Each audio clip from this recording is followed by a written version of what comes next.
வணக்கம். நான் உங்கள் வாழ்க நலமுடன் ஜோதிடர் டிஜே சுந்தரபாண்டி.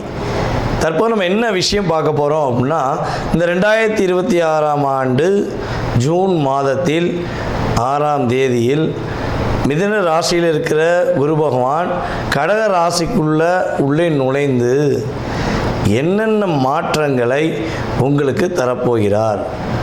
குரு பகவான் உச்ச குருவாக வந்து உங்களுடைய வாழ்க்கையில் என்னென்ன ப்ளஸ் ஏற்பட போகுது, என்னென்னலாம் நீங்கள் நடக்கலைன்னு நினைக்கிங்களோ அதெல்லாம் நடத்துவதற்கான வாய்ப்பை குரு பகவான் எப்படி தரப்போகிறார் அப்படிங்கிறத பற்றி இந்த வீடியோவில் நம்ம தெளிவாக பார்க்க போகிறோம்.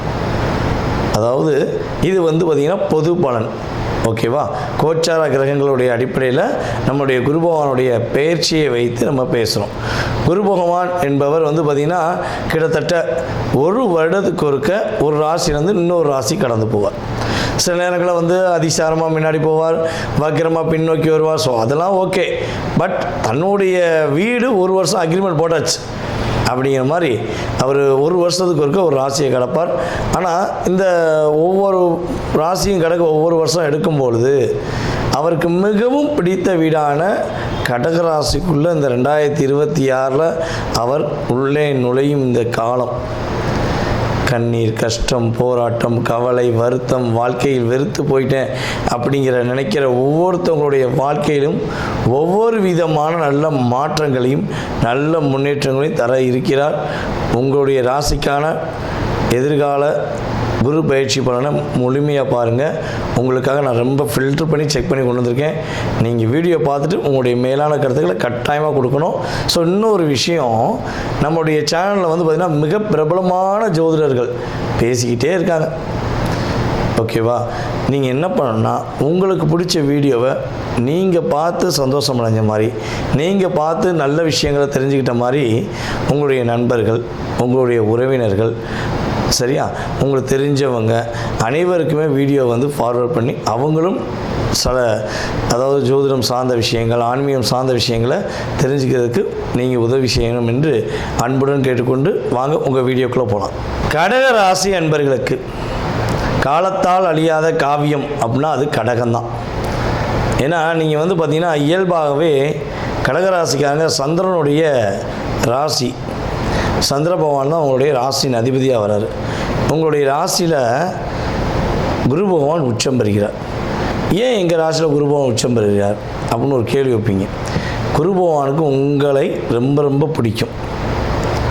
கடகராசி என்பவர்களுக்கு குரு பகவானை அதனால் ரொம்ப பிடிக்கும் இல்லையா?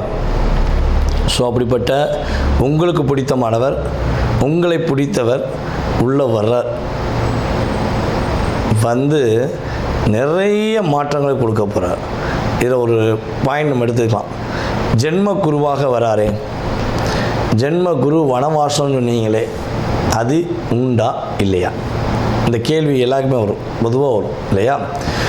ஆனால் இங்கே மட்டும் ஒரு விதி விலக்குன்னு இருக்குது. ஜோதிடத்தில் பார்த்திங்கன்னா ஒரு விதின்னு ஒன்றுனா அந்த விதிக்கு ஒரு விதி விலக்குன்னு கூட ஒன்று இருக்கும். ஸோ அப்படி பார்க்கும்பொழுது குரு பகவான் உங்கள் ராசிக்குள்ள ஜென்ம குருவாக தான் வர்றார். ஆனால் அங்கே என்ன பண்ணுறாரு, வலிமை அடைகிறார், உச்சம் பெறுகிறார். நம்ம வீட்டுக்கு ஒருத்தவங்க பிடிச்சவங்க வராங்கன்னா என்ன பண்ணுவாங்க, நமக்கு நிறைய நல்லது பண்ணுவாங்க, நம்மளுடைய லைஃப்பை பெரிய டேர்னிங் வருவதற்கு உறுதுணையாக இருப்பாங்க. அதே இது நம்ம ஒருத்தவங்க வீட்டுக்கு போனோம்னா, பிடிச்சவங்க வீட்டுக்கு போனால் என்ன பண்ணுவோம், ஸ்டாண்டர்டாக உட்காந்துருப்போம். அவங்களுடைய சந்தோஷத்தை பார்த்து நம்ம மகிழ்ச்சி அடைவோம். இதான உண்மை. பிடிக்காதவன் வந்தாலும் என்ன பண்ணுவோம், ஐயோ வந்துட்டானே, வேறு எப்போ போவான் தெரியல, இந்த பொண்ணு வேறு எப்போ போகும் தெரியல, சாய் அப்படின்னு நினைக்கிற மனநிலை பிடித்தவர்கள் வந்தவுடன் அனைத்து அன்பாக கூட்டு போய் உட்கார வச்சு என்ன சாப்பிட்றீங்க, ஏது சாப்பிட்றீங்க கேட்போமா மாட்டோமா? ஸோ அப்படிப்பட்ட ஒரு நல்லவர் சுப கிரகம் உங்கள் வீட்டுக்குள்ளே வரார். புரியுதா? அப்போ என்னென்ன விஷயத்தை தரப்போகிறார் அப்படின்னா, உங்களுடைய ராசிக்கு 5ஆம் வீடான விருச்சிக ராசியை பார்க்க, உங்களுடைய ராசிக்கு 7ஆம் வீடான மகர ராசியை பார்க்க, அதே போல் உங்களுடைய ராசிக்கு 9ஆம் வீடான நம்மளுடைய மீன ராசியை பார்க்க. ஸோ இந்த 3 பார்வைங்க மிகப்பெரிய மகத்துவமான பார்வைன்னு சொல்லலாம். அதாவது 5ஆம் இடம் என்பது பார்த்திங்கன்னா பொதுவாகவே காதல், அதே போல் பார்த்திங்கன்னா சிந்தனை, குழந்தை இதெல்லாம் குறிக்கக்கூடிய ஒரு பாவகம் மெயினாக. ஓகேவா? ஸோ அப்படிப்பட்ட நிலையில் உங்களுடைய குலதெய்வம் மற்றும் உங்களுடைய இஷ்ட தெய்வத்துடைய செயல்பாடுமே 5, 9 தான் இருக்குது. இந்த குரு பகவான் யார் யாரெல்லாம் கடகராசியில் வாழ்க்கையில் நொந்து நூலாகி என்ன பண்ணே தெரியலைங்கிற சிந்தனையில் இருக்கீங்களோ, உங்களுடைய சிந்தனைகளை அப்படியே மாற்றியமைத்து நான் சிறப்பாக இருக்கிறேன் என்று உங்கள் வார்த்தையால் சொல்லும் அளவுக்கு உங்களுடைய வாழ்க்கையில் பெரிய மாற்றத்தை உண்டு பண்ணுவார். நம்ம கடகராசிக்காரங்கிட்ட வந்து பொதுவாக நம்ம கேட்ட மாதிரி சொல்லுவாங்க, சார் 7.5 சொல்லி மகர ராசிக்கு சொல்லியிருந்தாங்க. ஆனால் 7.5 என்பது மகரத்துக்கு நடந்தது ஒரு பக்கம் இருக்கட்டும், ஆனால் எங்களுக்கு நடந்த மாதிரியே இருக்குங்க. இந்த ஒரு 7.5 வருஷத்தில் நாங்கள் பட்ட பாடு பெரும்பாடு, கடன் பிரச்சனை, வம்பு வழக்கு பிரச்சனை, நல்லது நாள் கெட்டது, கெட்டதில் பல பிரச்சனை. ஸோ அப்படி போய்கிட்டே இருந்துச்சே, ஏன் அப்படின்னு கேட்க வேண்டிய நிலைமை உங்களுக்கு இருந்தது. சனி பகவான் உங்களை வச்சு வச்சு வச்சு செதுக்கிட்டார், பயங்கரமாக செதுக்கிட்டார். ஸோ இப்படிப்பட்ட சூழ்நிலையில் நம்மளுடைய கடகராசி என்பதாகிய உங்களுடைய வாழ்க்கையில் பெரிய மாற்றம், பெரிய முன்னேற்றம் குரு பகவான் கொடுப்பார்.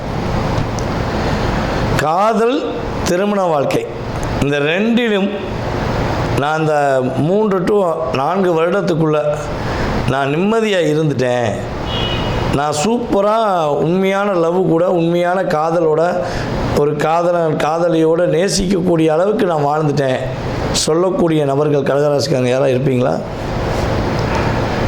ஐயா உள்ளே இருக்கீங்களா அப்படின்னு கேட்பாங்க. பார்த்தீங்கன்னா அந்த மாதிரி தான் உங்களை கேட்கக்கூடிய அளவுக்கு உங்களுடைய உண்மையான அன்பை புரிந்து கொள்ளாமல், உங்களுடைய உண்மையான பாசத்தை புரிந்து கொள்ளாமல், உங்களுடைய வாழ்க்கையில் நிறைய கஷ்டத்தை நீங்கள் யார் மேலே உண்மையான அன்பு வச்சிங்களோ, யாரை உயிருக்குயிராக நேசிச்சிங்களோ, அவங்க செஞ்ச ஒரு செயல் செய்வினை வச்சா கூட ஒரே அடியில் போயிடுவாங்க.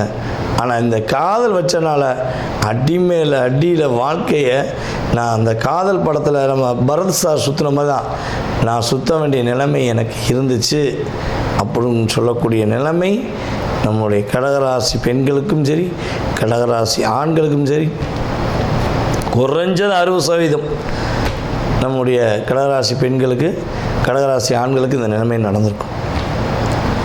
என்னுடைய கணவர் என்னை புரிந்து கொள்ளவே இல்லை, உயிருக்குயிராக நேசித்தேன், உண்மையாக காதலித்தேன் அப்படின்னு சொல்லக்கூடிய கடகராசி நபர்களுக்கு திருமண வாழ்க்கையில் நிறைய பிரச்சனை இருந்துச்சு.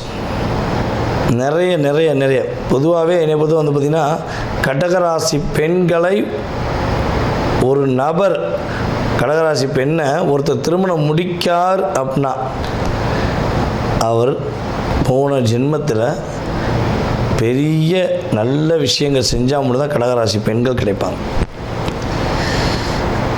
உண்மையிலே.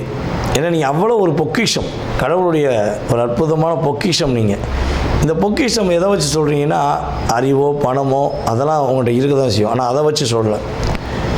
ஒரு குழந்தை தன்னுடைய அம்மாவை எப்படி ஒரு நேசிக்காமல் இருந்தாலும் அந்த அம்மா அந்த குழந்தைய ரொம்ப நேசிப்பாங்க. ஒரு 5 குழந்தை இருந்தாலும் அந்த 5 குழந்தை மேலே உண்மையாக அனுபவிக்கக்கூடியவங்க தான் அம்மா. ஸோ அதே மாதிரி தான் தான் கூட பிறந்த உறவுகள் இருந்தாலும், தன்னுடைய அப்பா அம்மா இருந்தாலும், தான் லவ் பண்ண மேலே அளவு கடந்து உயிர் வச்சுருக்க பெண்கள் தான் நம்மளுடைய கடகராசி பெண்கள்.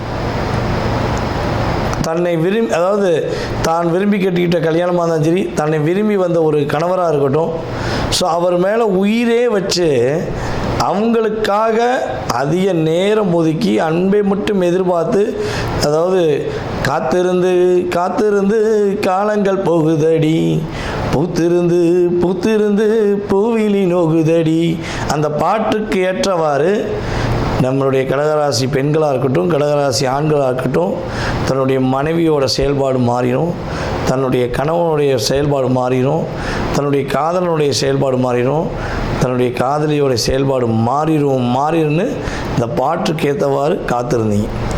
கடைசியில் காட்டினது உங்களுக்கு அவங்க டாட்டா எப்படி டாட்டா காட்டிட்டு போயிட்டாங்க. இந்த டிப்ரெஷன்லேருந்து நீங்கள் வெளியே வர போகிறீங்க. புரியுதா? இந்த டிப்ரெஷன்லேருந்து நீங்கள் வெளியே வர போகிறீங்க. உண்மையான காதல் இன்னும் பிரச்சனையில் சந்தித்து கொண்டு சகித்து கொண்டு ஓடிக்கிட்டு இருக்கோம். போலியான காதல், கடந்த காலங்களில் இந்த போலியான காதல் எல்லாம் உங்களை விட்டுட்டு போயிருப்பாங்க. விட்டுட்டு போயிட்டு உங்கள் மேலே குறை சொல்லுவாங்க. அவங்கள நம்பி நீங்கள் மண்டையில் ஏற்றாதீங்க. அவங்க சொல்கிறத உங்கள் காதுக்குள்ளே கொண்டு கூட வராதிங்க.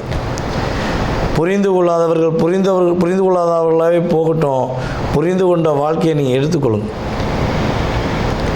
உங்களுக்கு இறை அருள் இனிமேல் தான் சூப்பராக கிடைக்க போகுது. பொதுவாகவே கடகராசிக்காக கஷ்டப்படுவாங்க, துன்பப்படுவாங்க, துயரப்படுவாங்க.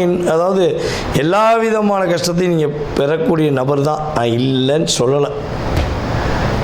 அதையும் தாண்டி இந்த கடைசி எண்ட் ஆஃப் பாயிண்ட் அப்படின்னு வரும்போது, இந்த நிலையை விட்டு நான் கடக்கலைன்னு வரும்போது, உன்னை நான் கடத்தி கொண்டு போகிறேன், நீ நல்லாரு, உன்னுடைய வாழ்க்கையில் நான் மாற்றத்தை கொடுப்பேன்னு ஒரு இறை அருள் மூலமாக உங்களுடைய வாழ்க்கையில் ஒரு பெரிய டேர்னிங் எப்பொழுதுமே ஏற்படும். அதனால தான் நீங்கள் நம்முடைய இறை குழந்தைகள்னு சொல்லலாம். உங்களுடைய லைஃப்பில் உங்களுடைய குலதெய்வத்தின் ஆசீர்வாதமும் அதேபோல் உங்களுடைய இஷ்ட தெய்வத்தின் ஆசீர்வாதத்தை நீங்கள் முழுமையாக பெற போகிறீங்க. சனி பகவான் உங்களுடைய ராசிக்கு 9ஆம் வீட்டில் அமர்ந்திருக்கிறார்.